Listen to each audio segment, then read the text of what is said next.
Hello, everyone. This is Southern Belle Whisper. I hope you all are doing well today. I hope I'm not talking too loud. Your girl is sick again, believe it or not. I don't know what's going on. Where I'm working right now, they said I can't get health insurance for 3 months.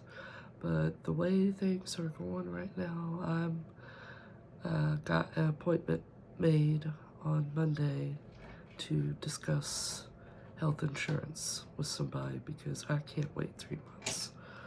What? Sorry, it's the cat. Whatever's going on with me, it can't wait 3 months. I really don't know what's going on with me, to be honest. It's the same thing: coughing, sinus trouble, sore throat, just a regular, sick. But it makes me sad because this weekend, starting today, we are going to be putting my grandma to rest, and it makes me sad that I won't even be able to hug anybody because I don't want to get anybody else sick. I'll have to wear a mask and just sit and not hug anybody, which really sucks, I'm not gonna lie. But this video is not going to be all negative, I promise. You guys know when I'm going through a hard time, I like to reminisce a little bit, and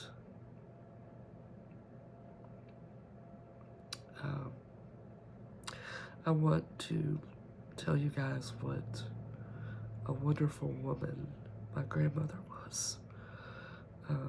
My grandmother grew up in an orphanage. She was a nurse. She even got her picture in the paper for being such an exceptional nurse. She was married to my grandpa, who preceded her in death. She was married to him for 65 years. She loved cats. Her last cat that she had, she named him Patrick Swayze. She loved cats. And she loved tending to her garden. I remember my dad, when we lived at the beach, sent her a banana plant from the beach. And people were saying, oh, that's never going to grow here. It grew as tall as me. She planted that banana plant, and it grew as tall as me.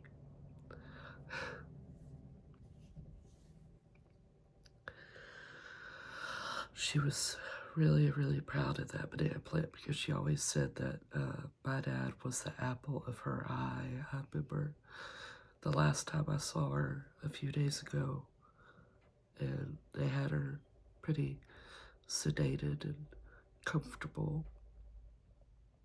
And my dad just got up to her and said, I love you, Mama. And she opened her eyes and she followed him across the room as he left. She loved my dad. Like, she had 3 children. My Uncle Joe, who was the oldest, who preceded her in death as well. He was one of my favorite uncles. And then there was my dad, and then his younger sister. But my grandma loved him. She called him the apple of her eye. Like, every picture they have together, you could just tell she absolutely adores him.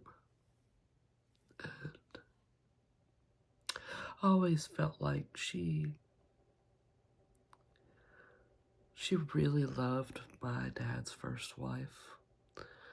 And when I was growing up, I always felt like at times she preferred my brothers over me, which is fine.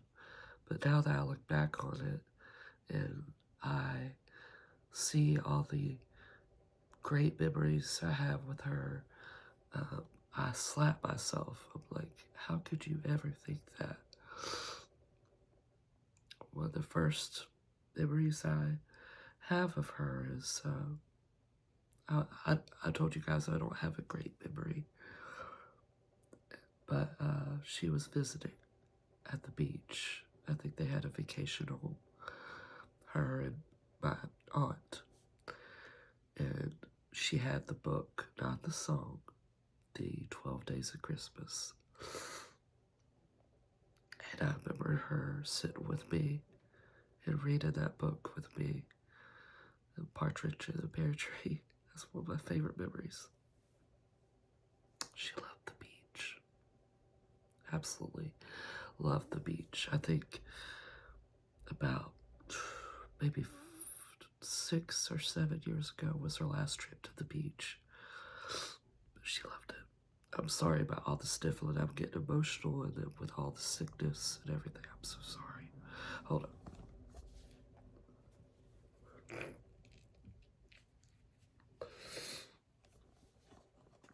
Okay, I won't do it on camera. And then when I used to go trick-or-treating during Halloween, there's a picture of me as a princess trick-or-treating at her house. She always had the best candy. And then my most favorite memory was we were driving home one day and there was a yard sale on the side of the road, which happens a lot in Virginia. And I saw it shining like the sun because it was a gold picture frame, big picture. And it was the Michelangelo picture, you know, the one where the hands are reaching out to each other. I think it's the hand of God and David, I think. But it's one of my favorite artistic pictures of all time. And I saw it, I was like, Mom, you gotta go back. And my mom was like, God bless her, she was like, Kelly, that picture is probably about $200.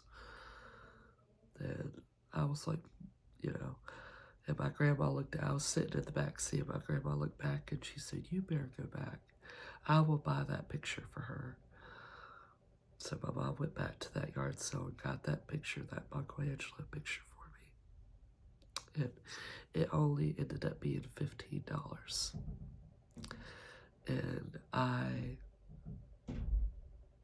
gave it to my niece because you guys know my niece is the most important, one of the most important people in my life.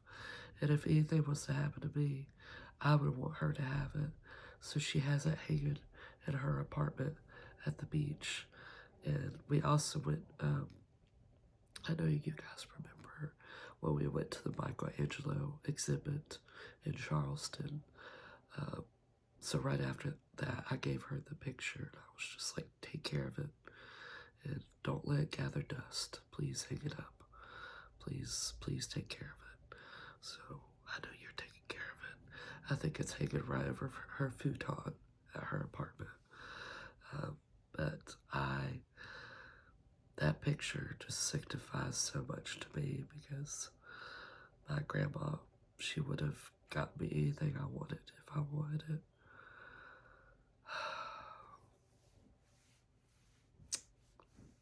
And I know the next couple days are going to be really hard for my brothers, me,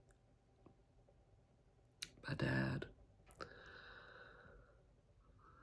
But I know there's going to be so many people there. There are so many people that love my grandma. She is like a monument in this town because it's a really, really small town. She is like a monument in this town. Everybody knows her. Everybody loves her. And I know there are going to be hundreds upon hundreds of people at her funeral. She requested that she be buried in the cemetery near the orphanage that she grew up in. which is a place called Foster Falls. Beautiful place. Like, I was telling my dad the other day, I said, she's got a great view.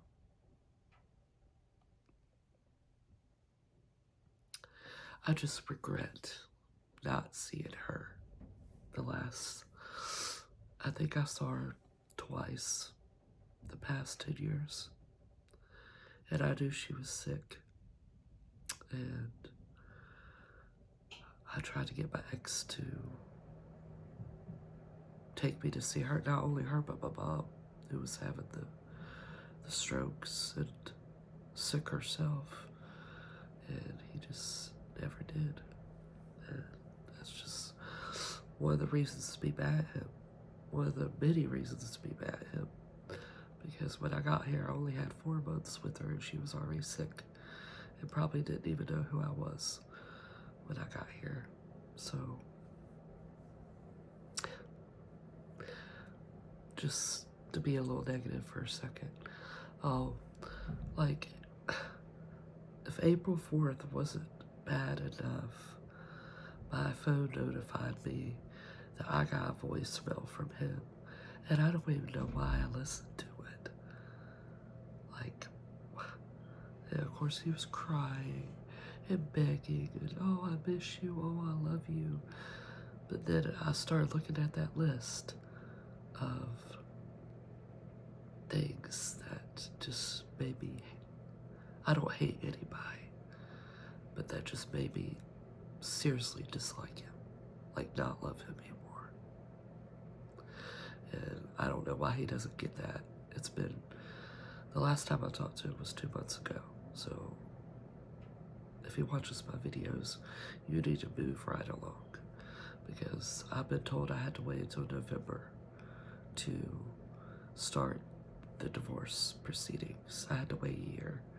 So just move along. Just, he kept my cat that I loved because he's just bitter.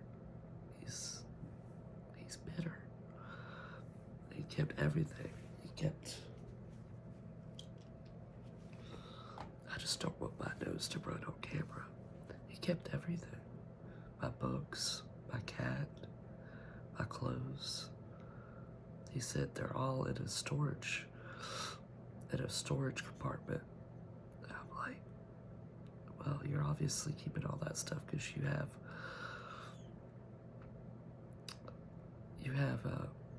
faith that I'll come back. But no. Oh, the story I was going to tell you. The first time my ex ever met my grandmother, we had come to visit here for a family reunion. And she was showing him her garden that she was so proud of.